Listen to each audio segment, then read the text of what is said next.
खौफनाक ताबूत। पुलिस की गाड़ी देखी थी मैंने, यश ने हाँफते हुए बताया। उन्हीं लोगों में से किसी एक ने घंटा बजाया है। 2 ही पुलिस वाले उतरे थे गाड़ी से। ये कहकर वो अपनी सांसों पर काबू पाने की जैसे कोशिश करने लगा। डोंट वरी, देखते हैं, निशा ने तेजी से कदम बढ़ाते हुए कहा। तेजू बाबा तो फाटक खोलने चले गए होंगे। एक्सीडेंट की वजह से तुम्हारी गाड़ी पर डेंट तो पड़ा है, राज ने यश से कहा। हाँ, पर वो मैंने इस तरह से खड़ी की है कि यहाँ आने वाले की नजर डेंट पर उस समय तक नहीं पड़ेगी जब तक कि वो गाड़ी के पास जाकर ना देखे। किधर जा रही हो? राज ने चौंक कर जाती हुई निशा से पूछा। बड़े कमरे की तरफ, निशा ने जवाब दिया। अगर पुलिस इस घटना के सिलसिले में आई है तो हमें छुपना नहीं चाहिए, इस तरह उनका शक और बढ़ेगा। निशा ने समझदारी वाली बात की थी। तीनों बड़े कमरे में पहुंचे। वहां की 2 खिड़कियां फाटक की तरफ ही खुलती थी। निशा ने एक खिड़की खोली, उसके पीछे राज और यश भी थे। उन्होंने देखा कि पुलिस की गाड़ी फाटक के अंदर आ रही थी और तेजू बाबा फाटक बंद कर रहा था। पुलिस की गाड़ी हवेली के मेन गेट पर आकर रुकी। उसमें से 2 आदमी उतरे। उनमें से एक वर्दी में और दूसरा सादे ड्रेस में था। वो गाड़ी के करीब में रुककर तेजू बाबा की तरफ देखने लगे, जो फाटक बंद करके लौट रहा था। मैंने गाड़ी बाएं तरफ खड़ी की है, यश बोला। पता है, तुम्हारे साथ ही था मैं, राज ने कहा। पुलिस वालों ने गाड़ी की तरफ देखा तो, लेकिन बस यूं ही सरसरी नजर से। निशा ने खिड़की बंद की और टीवी ऑन करते हुए उनसे बोली, इत्मीनान से बैठकर टीवी देखो, तेजू बाबा उन्हें लेकर यहीं आएंगे। पुलिस की वर्दी देखकर भी चेहरे से जरा भी घबराहट नहीं दिखनी चाहिए। अभी तो वो गाड़ी की तरफ नहीं गए हैं, लेकिन जा सकते हैं। यश की आवाज में चिंता थी। अगर वो डेंट देख भी लें और उसके बारे में कुछ तफ्तीश करें तो यही कहना कि उस रास्ते में गाड़ी किसी पेड़ से टकरा गई थी। तुम लंबी ड्राइविंग की वजह से उस समय नींद में थे। निशा किसी बड़े की तरह उन्हें समझा रही थी, जैसे उसे इन सब बातों का बड़ा तजुर्बा हो।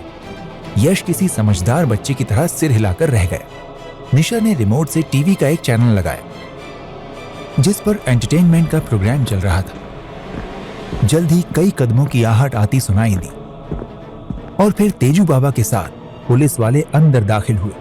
दूसरा आदमी सादे ड्रेस में था, लेकिन वर्दी वाले ऑफिसर के साथ था और उतरा भी पुलिस की गाड़ी से ही था। इसलिए अंदाजा लगाया जा सकता था कि वो भी जरूर पुलिस से ही संबंध रखता होगा। आप साहब बैठिए, तेजू बाबा ने उन दोनों से बड़े अदब से कहा। मैं आपके लिए कॉफी बनाकर हाजिर होता हूं। फिर उसने यश वगैरह की तरफ देखते हुए पूछा, आप लोग भी कुछ? हाँ तेजू बाबा, निशा बोल पड़ी। मौसम कुछ ठंडा हो गया है, कॉफी तो गर्मी के साथ मजा भी देगी।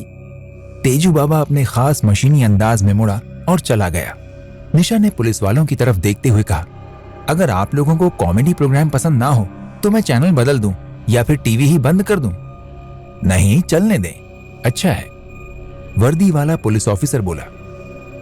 अभी तेजू बाबा ने बताया कि आप लोग बारिश के कारण रुक गए, वरना आज चले जाते। जी हाँ, इनका इरादा तो यही था, निशा ने यश और राज की तरफ हाथ का इशारा करते हुए बताया। इन्हें तो पास के गांव तक ही जाना था।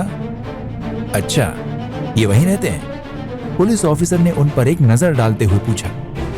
नहीं, अपनी फिल्म के लिए कोई लोकेशन देखने के लिए जा रहे थे। मैं यहीं रुकती, बल्कि रुकूंगी। ये हवेली मेरे अंकल की है।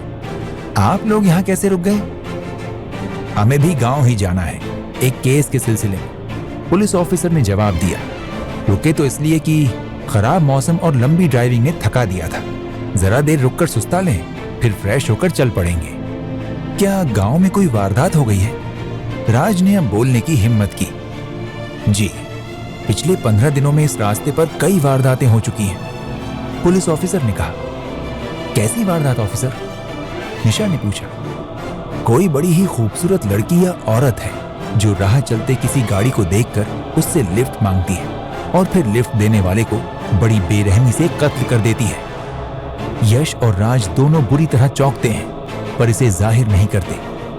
ओह माय गॉड, पर यह कैसे मालूम हुआ कि वो लड़की या औरत है जो लिफ्ट मांगती है और फिर लिफ्ट देने वाले को ही कत्ल कर देती है? यश ने जल्दी से सवाल दाग दिया। उसका शिकार एक आदमी किसी तरह बच गया था। वो हॉस्पिटल जाकर मरा, लेकिन मरने से पहले उसने ये बयान दिया था। इसी बयान की बुनियाद पर पुलिस इस नतीजे पर पहुंची है कि शायद कत्ल होने वाले दूसरे लोग भी लिफ्ट देकर ही बेमौत मारे गए होंगे। ओह गॉड, क्या ऐसे कई कत्ल हुए हैं? निशा ने दुख का इजहार करते हुए पूछा।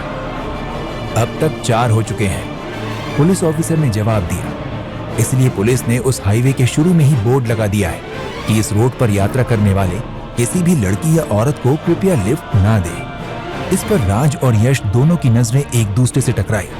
यही सुनकर निशा हंसकर बोली, सर मेरी गाड़ी भी रास्ते में खराब हो गई थी, मैं तो इन्हीं से लिफ्ट लेकर यहाँ तक पहुंची हूँ। उसने यश और राज की तरफ हाथ का इशारा करते हुए कहा। हमारी नजर उस बोर्ड पर नहीं पड़ी थी, वरना। क्या होता है आगे सुनते रहिए सिर्फ ऑडिटेल्स पर।